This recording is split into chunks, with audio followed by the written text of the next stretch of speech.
आज हम हिंदी पाठ्य पुस्तक के चैप्टर 2 बुद्धि बड़ी या पैसा को पढ़ेंगे।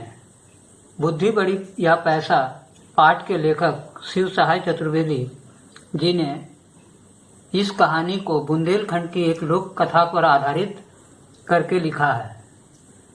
इस पाठ में बताया गया है कि धन के लिए निरर्थक गर्व करना गलत है, यानी धन के लिए बेवजह गर्व नहीं करना चाहिए, क्योंकि बिना बुद्धि के धन का कुछ महत्व नहीं है।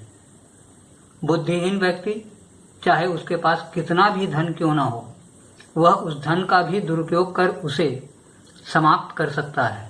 लेकिन बुद्धिमान व्यक्ति धन न होने अथवा कम धन होने की स्थिति में भी अपने कार्य कर सकता है। वह अपनी बुद्धि चातुर्य से धन वैभव कमा सकता है। आइए अब पाठ को पढ़ें और समझें। किसी देश में एक राजा राज करता था। उसके लिए पैसा ही सब कुछ था। राजा के लिए सब कुछ क्या था? पैसा। वह सोचता था कि पैसे के बल पर दुनिया के सब कामकाज चलते हैं।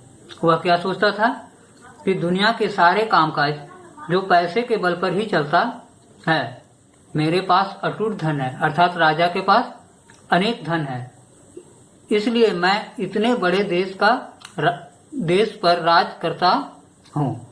वो क्या सोचते थे कि उसके पास अनेक धन है, इसलिए वह इतने बड़े देश पर राज करता है। लोग मेरे सामने हाथ जोड़े खड़े रहते हैं, क्योंकि वह सोचते थे कि उसके पास इतने पैसे हैं।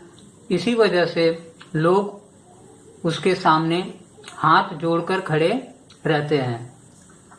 वह चाहता था कि अभी रुपयों की सड़क तैयार कर दूं, आसमान में सिर उठाए खड़े इन पहाड़ों को खुदवाकर फिकवा दूं। पैसे के बूते पर मेरे पास एक जबरदस्त फौज है। वह यह भी सोचते थे कि ये जो इतनी बड़ी फौज है वो पैसे के बूते है, यानी पैसे के बल पर ही उनके पास है। उसके द्वारा किसी भी देश को क्षण भर में कुचला जा सकता है। वह सबसे यही कहता था। वह यह भी कहता था कि संसार में धर्म, कर्म, स्त्री, पुत्र, मित्र, सखा सब पैसा ही है। वह क्या कहता था कि संसार में धर्म, कर्म, स्त्री, पुत्र, मित्र, सखा सब पैसा ही है। राजा सिर से पैर तक पैसे के मद में डूबा था, अर्थात राजा को अपने पैसे का बहुत घमंड था, परंतु उसकी रानी बहुत बुद्धिमती थी। वह पैसे को तुच्छ मतलब क्षुद्र चीज, छोटी चीज और बुद्धि को श्रेष्ठ समझती थी। श्रेष्ठ किसे समझती थी? बुद्धि को। रानी की चतुराई के कारण राज का सब कामकाज ठीक रीति से चलता था। उसका कहना था कि दुनिया पैसे के बूते उतनी नहीं चलती जितनी बुद्धि के बूते पर। अर्थात राजा के विपरीत रानी क्या सोचती थी कि दुनिया बुद्धि के बल पर चलती है, न कि पैसे के बल पर।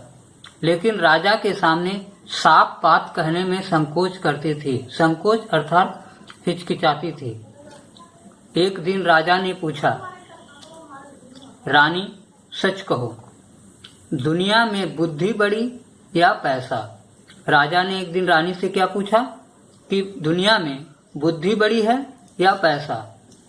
रानी बड़ी असमंजस में पड़ी, सोचने लगी। सत्य का मुख रूखा होता है, अर्थात सत्य कहने से वह कड़वी हो सकती है।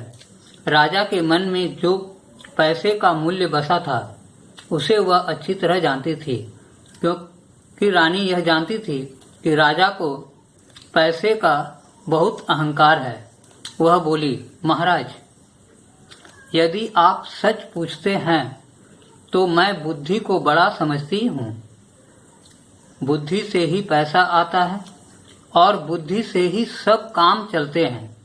बुद्धि न हो तो सब खजाने यूं ही लुट जाते हैं, राजपाट चौपट हो जाते हैं।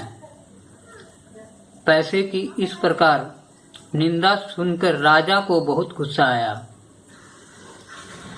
बोला, रानी, तुम्हें अपनी बुद्धि का बड़ा घमंड है। मैं देखना चाहता हूँ कि तुम बिना पैसे के बुद्धि के सहारे कैसे काम चलाती हो। ऐसा कहकर उसने रानी को नगर के बाहर एक मकान में रख दिया। राजा ने क्या किया? रानी को गुस्से से नगर के बाहर एक मकान में रख दिया। सेवा के लिए 2-4 नौकर भेज दिए।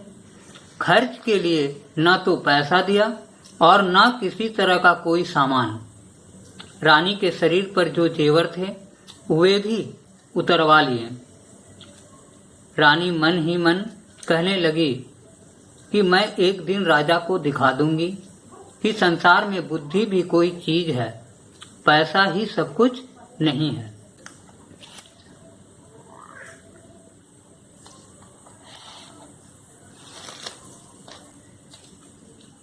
इस प्रकार रानी नए मकान में रहते हुए सोचने लगी। रानी नए मकान में पहुंचकर रानी ने नौकर द्वारा कुम्हार के अवे से 2 ईंटें मंगवाई। रानी क्या की?